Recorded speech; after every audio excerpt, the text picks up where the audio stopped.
Jose, patron sa buotang mga bana ug mga mamumuo, sa ngalan sa Amahan, sa Anak ug sa Espiritu Santo. Amen.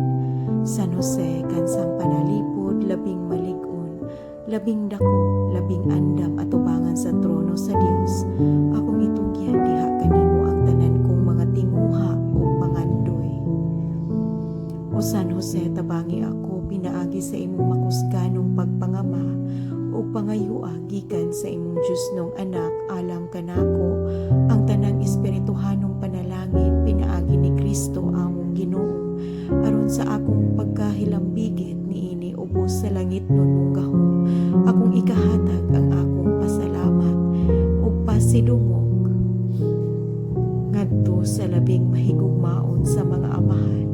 O San Jose, dili ko bation ang kalaay sa pagpamalandong kanimo ug sa batang Hesus nga natulog sa imong mga bugtong.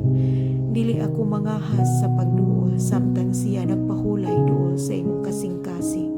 Hapuhapa siya sa akong ngalan ug haluki ang iyang dalisay ulo alang kanako ug hangyua siya nga iya akong suglian sa halok sa higayon nga ako mohingos na sa ginhawa sa kamatayon.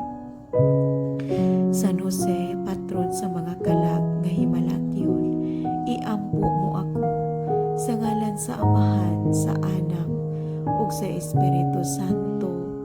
Amen.